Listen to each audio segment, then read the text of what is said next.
Now, the South African Policing Union is calling for a quick arrest in the case of the alleged abduction and rape of nurses at the Chuene Clinic in Limpopo. Reports claim that a heavily armed man abducted 2 nurses and overpowered 3 security guards in the early hours of yesterday morning.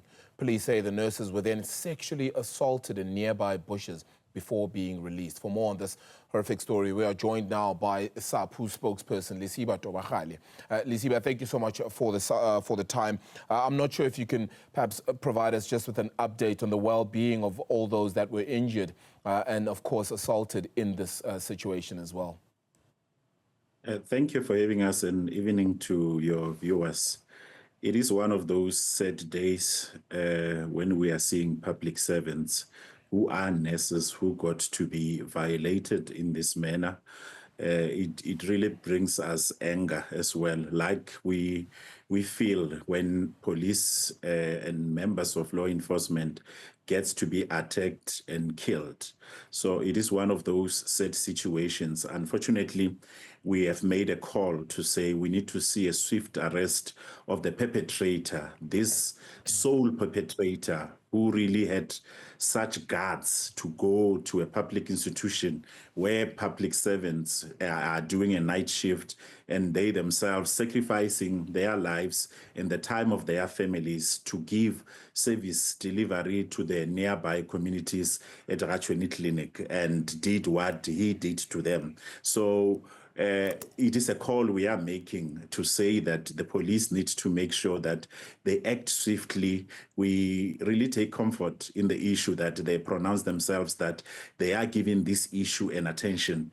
We really want to see a swift arrest of the perpetrator so that he could be brought to book. But also, another concern we have is that this perpetrator, if one looks at the modus operandi or the manner in which this incident has occurred, it doesn't look like it is somebody who does not know the place. It doesn't look like it is just a stranger who is coming from somewhere far. We really suspect that it could be someone who is from the nearby communities. That is why we are making a call to our communities to say, let them hold hands together with the police in this regard, because these perpetrators, they happen to live with us in our communities. Today, they may have attacked those 2 nurses, but tomorrow it may, the very same perpetrator or perpetrators, they tend to turn to the very same members of the community to attack them. So we are making this call to say that we really need to see a swift arrest, and also to see the law taking its course after that arrest, because the trauma that those 2 nurses have suffered, it is something that they are going to live with for the rest of their lives. Like we have seen when the partners of our police officers, if a partner gets to be killed whilst they are with them on duty, they really suffer quite a lot in terms of trauma. So it is a traumatic situation. It is a very, very unacceptable and very barbaric criminal action that this lone criminal has taken. And really, we are calling on the police to act swiftly to arrest. Have we gotten any clues? Have we got any leads, perhaps, as well? I know you said that, of course, the community may perhaps have some of the best angles as well. Is there an availability of any leads that you do have at present that you are chasing as well?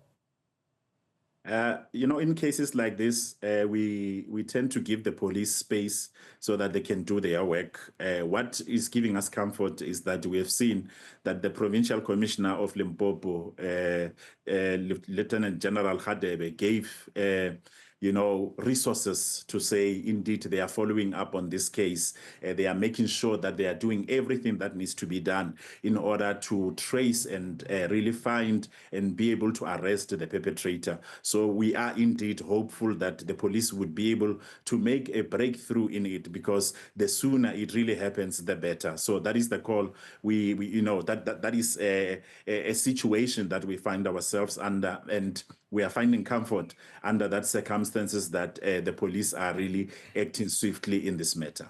It's unfortunate that a situation like this happens, of course, because it's the last thing you should be expecting, especially at a place like a hospital or anything like a clinic, for example, as well.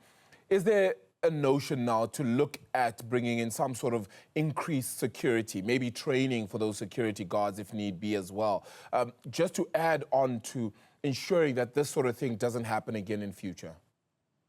I mean, like the security officers, they also form part of the law enforcement family, or the safety and security sector, which we are also organizing under. So it is a call we are making to management there, and also even the owners of that private security, to say there is a need to really beef up, more especially when it comes to being armed, because it is clear that under these circumstances, if a lone suspect is able to come into a clinic and be able to, to really tie the hands of 3 security officers because this person came armed. So it really shows us that the area is quite risky, the risk is high. Then there's indeed security measures that needs to be beefed up there, so that when service delivery continues, which is rendered by public servants who are workers, and that's where our concern is, so that they could be able to render those services even at night. Because when we look at the issue of public health, it is quite important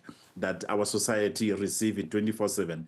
But if they sacrifice their lives to go there and do that, and then they get not to be safe at work, then it becomes problematic. So that is why we are saying that we believe that before the clinic could be reopened, the security would have been beefed up, so that even any other measure that deals with security would clearly be up to par, so that we don't see the very same incident. I think it does not only go to Chuene Clinic. So as we have seen, it really becomes an eye-opening incident to say, when we look at other clinics, more especially in those remote areas where we see criminals happening, to really take advantage. And at the end of the day, they end up targeting public servants, which we can really not allow. Something needs to be done around that issue. Lesiba, thank you so much for giving us at least what we can understand and get to know on this situation at present, and all the details that you are able to, of course, furnish as well with regards to this. Indeed, a very horrible situation with regards to Chuene Clinic in Limpopo. Of course, reports claiming that a man abducted 2 nurses and overpowered 3 security guards in the early hours then of yesterday morning. Calls then on police to have a quick arrest, hopefully, with regards to the situation.